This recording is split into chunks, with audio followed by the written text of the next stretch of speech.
সালাম আলাইকুম, কি অবস্থা সবার? আশা করছি সবাই ভালো আছেন। আমার সামনে যে সাইকেলটা দেখতে পাচ্ছেন, নিশ্চয়ই অনেকের জানা। এটা হচ্ছে কোর ব্র্যান্ডের 27.5। এটা বলতে গেলে একটা লেজেন্ড ব্র্যান্ড। কারণ হচ্ছে ২০২০ সালের পর কি আর দেখছেন যে কোর নতুন করে মার্কেটে আসছে ওই লেভেলের কোর। বর্তমানে যে কোরটা দেখতে পাচ্ছেন সেটা কিন্তু আসলে আমরা আগে যে কোর ইউজ করেছি সেই কোর গুলো না। যদিও সেম কোম্পানি আনছে কিন্তু তারপরেও কিন্তু বিভিন্ন সমস্যার কারণে এই কোডটা এখন বর্তমানে মার্কেটে আসছে না।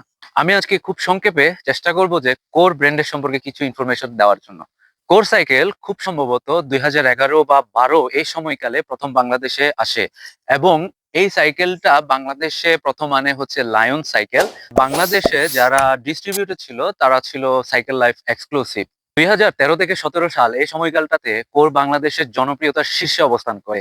এর মূল কারণ ছিল কোর ব্র্যান্ডের যে কোর 3 সিরিজটা রয়েছে সেটাতে দেওয়া হতো SRAM-এর গ্রুপ সেট, যা কিনা ভ্যালু ফর মানি হিসেবে গণ্য ছিল। তাছাড়া কোরের ফ্রেম গুলা কিন্তু ট্রিপল বাটের ছিল, কিন্তু ওই সময়কার যে সাইকেল গুলো বাংলাদেশে ছিল সেগুলা ফ্রেম গুলা ছিল কিন্তু ডাবল বাটের। অ্যাকচুয়ালি ট্রিপল বাটেড, ডাবল বাটেড এগুলোর মিনিং হচ্ছে একটা অ্যালয় ফ্রেম কি পরিমাণ পরিশোধিত করা হয়েছে সেটার একটা মাত্রা।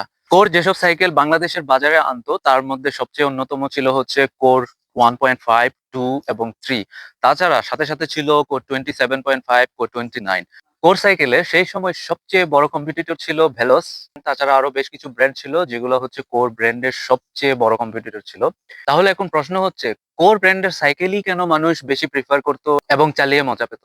এটার মেইন রিজন হচ্ছে কোর বাজেট রেঞ্জের মধ্যে যে ফিচার দিত, যে স্পেসিফিকেশন দিত বা যে পাওয়ার ডেলিভার করতো, সেই সেম পরিমাণ পাওয়ার ডেলিভার বা স্পেসিফিকেশন বা সুবিধা অন্য কোনো ব্র্যান্ড সেই সময় দিতে পারতো না। এখানে একটা প্রশ্ন আপনারা করতে পারেন, আমি কেন কোরের সম্পর্কে এত ভালো বলছি? কারণ আমি নিজেই কোর 2 এবং কোর 3 দুইটা সিরিজ ইউজ করেছি। কোর 2 তে ব্যবহার করা হয়েছিল শিমানো এবং কোর 3 তে ব্যবহার করা হয়েছিল SRAM-এর গ্রুপ সেট। আমি নিজে আমার কোর 3 টা পারচেজ করেছিলাম খুব সম্ভবত ২০১৭ সালে এবং সেই গ্রুপ সেট আমি ২০২৫ সাল পর্যন্ত ইউজ করেছি। সো এ থেকেই বুঝতে পারছেন আসলে এই যে আমরা যে কোর গুলো সেই সময় পারচেজ করেছিলাম সেগুলো কি পরিমাণ পাওয়ার ডেলিভার করতো এবং কি পরিমাণ রিলায়েবল। তাহলে নিশ্চয়ই আপনাদের মনে এখন একটা প্রশ্ন আসছে, এত সুবিধা দেওয়ার পর এত ভালো স্পেসিফিকেশনের সাইকেল কেন মার্কেট থেকে এভাবে হারিয়ে গেল? এটার প্রধান কারণ হচ্ছে ২০১৯ সালের করোনা, শিপিং এবং ইম্পোর্ট চার্জ বৃদ্ধি, বৈশ্বিক সাপ্লাই চেনে ব্যাঘাত, এসব কারণই আসলে মূল কারণ। লায়ন সাইকেলের ডিস্ট্রিবিউটর সাইকেল লাইফ এক্সক্লুসিভ তাদের অফিসিয়াল জার্নির ইতি টানে ২০২৫ সালের ২৮ ফেব্রুয়ারি। যদিও লায়ন এখনো পুরোপুরি বন্ধ হয়নি, তারা এখনো বাজারে কিছু কোর সিরিজ আনছে মার্কেটে, কিন্তু এখন যে সিরিজগুলো আনছে সেগুলোর অবস্থা খুব একটা ভালো না। একটাই কথা বলবো, এখন আসলে কোর সাইকেল যা মার্কেটে আছে সেগুলোর অবস্থা খুবই নিম্নমানের। আমাকে যদি কেউ এখন যদি বলে যে কোর সাইকেল কিনবে, তাহলে আমি কাউকেই এই সাইকেল কেনার জন্য রেফার করব না। কোর ব্র্যান্ডটা মার্কেটে আবার আসতে পারবে কিনা সেটা সন্দেহ আছে তার আগের রূপে। এখন যদি আসতে চায়, এখন আপনারা অনেকেই জানেন বর্তমান সময় চলছে রোড বাইকের সময়।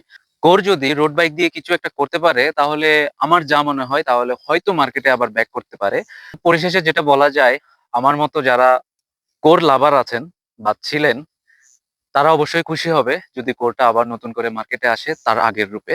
হ্যাঁ, এখানে একটা ফ্যাক্ট আছে, যদি আগের রূপে ফিরে আসতে হয় তাহলে কিন্তু কোর সাইকেলের দাম কিন্তু অনেক বেড়ে যাবে। যারা যারা এতক্ষণ আমার ভিডিও দেখেছেন সবাইকে অনেক ধন্যবাদ। আবার দেখা হবে নতুন কোনো ভিডিওতে। সে পর্যন্ত ভালো থাকবেন, সুস্থ থাকবেন। আসসালামু আলাইকুম।